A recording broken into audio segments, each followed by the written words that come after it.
தமிழ் நெஞ்சங்களே, இதயம் கனிந்த நல் வணக்கம். சின்ன பிள்ளைகளாக இருக்கிற காலத்தில் நமக்கு நட்புங்கிறது ரொம்ப முக்கியம். ஒரு நண்பனை நம்ம எப்படி தேர்ந்தெடுப்போம்? சின்ன வயசுல எல்லாம் நமக்கு ஏதாவது திங்கிறதுக்கு வாங்கி கொடுத்தா அவன் நல்ல நண்பன், அவன் சாப்பிடும்போது பங்கு கொடுத்தா நல்ல நண்பன். நல்ல நண்பன் யாருன்னு ஆராய்ந்து தான் தேர்ந்தெடுக்கணும். ஒரு பிள்ளைக்கு ஒரு அம்மா சொல்லிக்கிட்டு இருந்தாங்க, தம்பி நீ மோசமான பிள்ளைகளோட பழகுனா உன் வாழ்க்கை வீணாக போயிடும்டா ராஜா, நல்லவங்களோட பழகணும்டா, மோசமானவங்களோட பழகக்கூடாது, அப்படின்னா நீ கெட்டு போயிடுவேன். அவன் சொன்னான், ஏன் என்னோட பழகி அவங்களாம் நல்லவங்கள ஆகிறதுக்கு சான்ஸ் இல்லையோ அப்படின்னு கேட்டான். இப்படி தான் பிள்ளைங்க எல்லாம் கேட்பாங்க, அவங்களாம் ஆகிறதுக்கு சான்ஸ் இல்லையா? அந்த குழந்தை இயற்கை தெரியாமல் பேசுகிறான். நான் ஒன்று சொல்லட்டுமா? 10 நல்ல மாம்பழத்தை எடுத்து வைங்க, 10 நல்ல மாம்பழம் எடுத்து வச்சுங்க. ஒரு அழுக மாம்பழத்தை கொண்டு போய் அதுக்குள்ளே போட்டுருங்க. அழுகி போனால் ஒரு பூஞ்சக்காளாம்பூத்த மாம்பழம் உள்ளே போட்டுருங்க. 4 நாள் கழிச்சு தரங்க. இந்த அழுக மாம்பழம் நல்ல மாம்பழமாக மாறி இருக்குமா? மாறாது. 10 மாம்பழமும் கெட்டு போயிருக்கும். ஒரு மாம்பழத்தை உள்ளே போட்ட உடனே 10 மாம்பழத்தை அழுக வைத்துருச்சு. அப்போது மோசமான நண்பனை உள்ளே சேர்த்துட்டா என்ன ஆகிடும்னு கேட்டால் நல்லவன் வீணாவது வாய்ப்பு அதிகம். இதை புரிஞ்சுக்கிறதுக்கு ஒரு சின்ன கதை. கொள்ளாதான் கேண்மை கடைமுறை தான் துயரம் தரும்.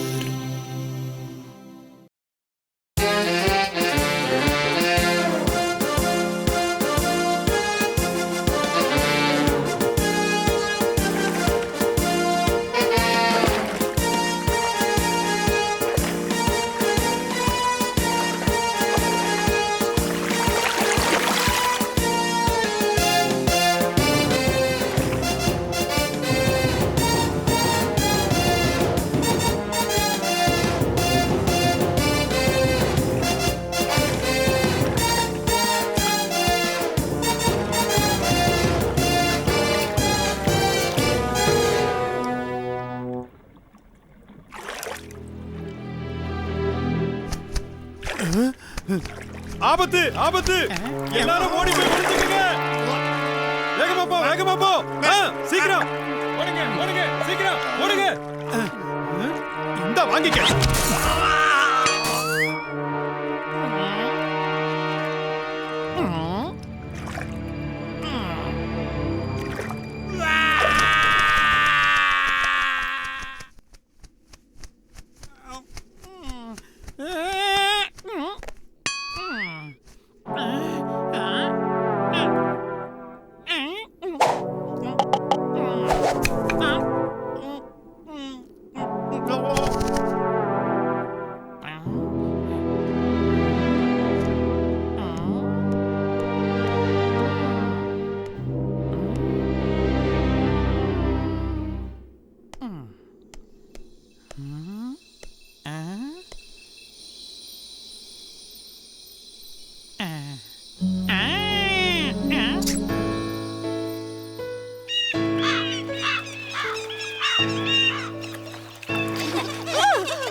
வேகமா போ வேகமா போ.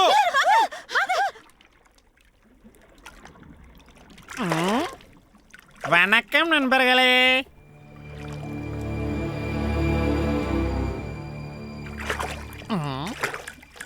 மன்னிச்சுக்கங்க, உங்க எல்லாரையும் நேத்து நான் ரொம்ப பயமுறுத்திட்டேன்.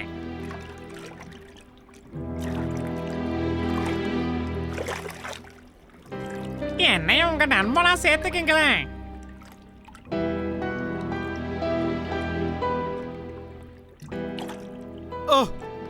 சரி, நாளைக்கு நிறைய உடம்போட உங்களை வந்து பார்க்கறேன். நான் வரேன்.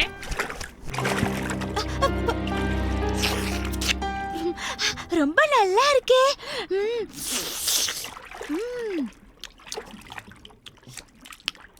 நண்பர்களே, நமக்கு தெரியாதவங்க கொடுக்கிற உணவை நம்ம சாப்பிட வேண்டாம். ஏ, சாப்பிட்டா என்ன?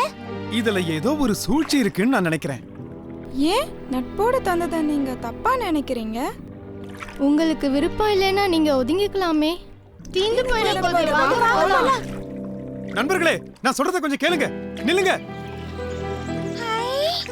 கொக்கு வந்துடுச்சு.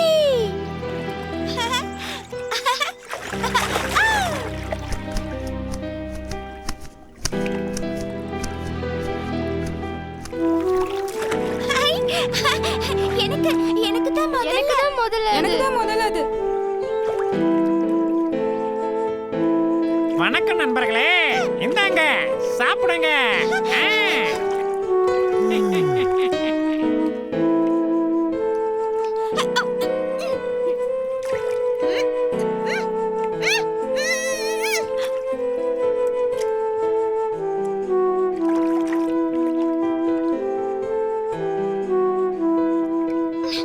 எனக்கு எதுவும் கிடைக்கல. எனக்கும் திருப்தியா இல்ல.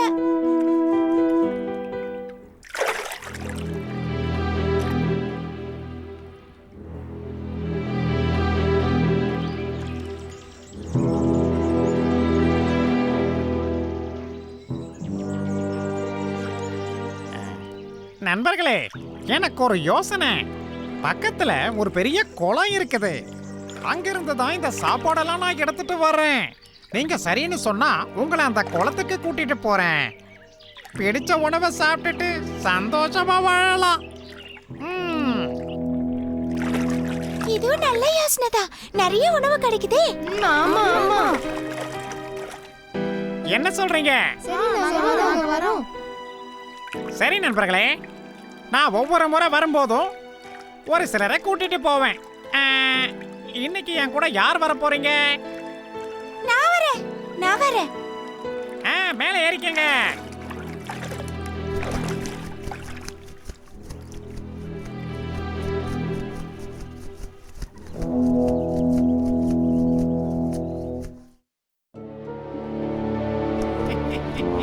ஹேய், கொக்கு வந்தாச்சு.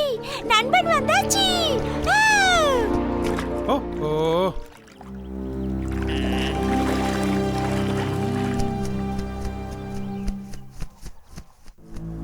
நாமெல்லாம் நண்டு பேச்ச கேட்டது தப்புன்னு நினைக்கிறேன். ஆமா ஆமா.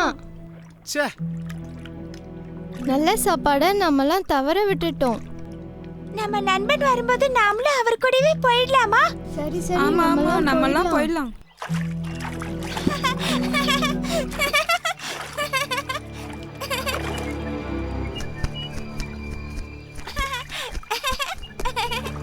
கொக்காரே வணக்கம். மன்னிச்சிருங்க கொக்காரே, உங்களை நான் தப்பா நினைச்சிட்டேன். அதனால என்ன, பரவாயில்ல. எங்க எங்க என்ன வெறுத்துட்டீங்களோன்னு நான் நினைச்சிட்டேன். எங்களையும் அந்த குளத்துக்கு கூட்டிட்டு போங்க. சரி, கூட்டிட்டு போறேன். இப்ப முதல்ல என்ன கூட்டிட்டு போங்க. ஆஹா, இன்னைக்கு எனக்கு ரொம்ப ராசியான நாள். வாங்க. வேணாம், நான் இயற்கையை ரசிச்சுக்கிட்டே வரேன். அடுத்த தடவை நம்மளும் போலாம்.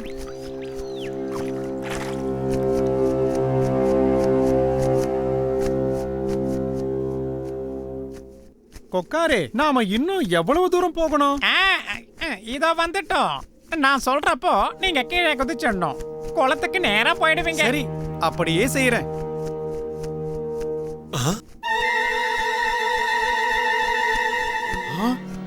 துரோகி, உன்னை பழி வாங்கறதுக்கு தான் வந்தேன்.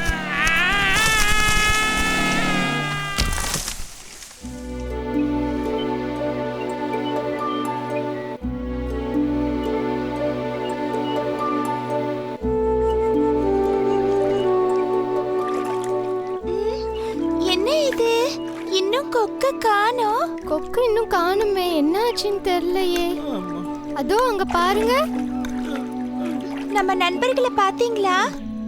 அவங்கெல்லாம் எப்படி இருக்காங்க?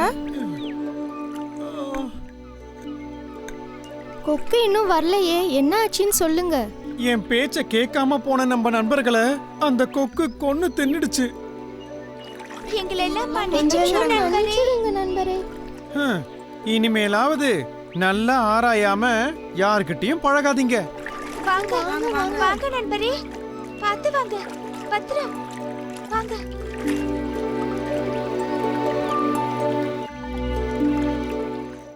நட்பாராய்தல் என்கிற ஒரு அதிகாரம். அதில் சொல்லுகிறார், நட்பை ஆராய்ந்து ஆராய்ந்து எடுத்துக்கொள் அப்படின்னு சொல்லுகிறார். ஏன், நம்ம நினைக்க முடியாத அளவுக்கு நண்பர்கள் நம்முடைய வாழ்க்கையில் மிகப்பெரிய பாதிப்பை ஏற்படுத்த முடியும். படிக்கவே பழக்கம் இல்லாத எத்தனையோ பிள்ளைகள் நல்ல படிக்கிற நண்பர்கள் சேர்ந்ததால் படித்து பாஸ் பண்ணவங்க எவ்வளோ பேர் இருக்கிறாங்க. முதல் மதிப்பெண் பெற வேணுங்கிற லட்சியத்தையே ஏற்படுத்திய நண்பர்கள் எவ்வளோ பேர் இருக்கிறாங்க. அப்போ எப்படி பார்த்து தேர்ந்தெடுக்கணும்? இப்போ தரமான பிள்ளைகள் இருக்கிற ஹாஸ்டல் இருக்குது பார்த்தீங்களா, அங்கே இருக்கிற பிள்ளைகள் காலையில் எந்திரிக்கிற பழக்கமே இருக்காது, ஆனால் கரெக்டாக எந்திரிப்பாங்க. விளையாடுற பழக்கமே இருக்காது, ஆனால் விளையாட போடுவாங்க. ஏன்? இந்த நல்ல நண்பர்களுக்கு மத்தியில் அவங்க வாழ்க்கை அங்கே அமையுது. மோசமான நண்பர்களை தேர்ந்தெடுத்துட்டா வாழ்க்கை வீணாக போயிடும். அதைத்தான் திருவள்ளுவர் சொல்கிறார், ஆய்ந்து ஆய்ந்து 2 தடவை சொல்கிறார். அவ்வளோ அழுத்தமாக பார்க்கணும். ஆய்ந்து ஆய்ந்து கொள்ளாதான் கேண்மை. கேண்மைனா நட்புன்னு அர்த்தம். நீங்கள் ஆராய்ச்சி செய்யாமல் எடுத்துக்கொள்ளுகிற நட்பு கடைமுறை தான் சாம் துயரம் தரும். கடைமுறைனா கடைசி, வாழ்க்கையோட கடைசியில் உயிர் போகிற வரையில் மோசமான நட்பு துயரத்தை தரும் அப்படிங்கிறார். கண்டிப்பாக யோசிக்க வேண்டிய விஷயம் அது. ஆய்ந்தாய்ந்து கொள்ளாதான் கேண்மை கடைமுறை தான் துயரம் தரும்.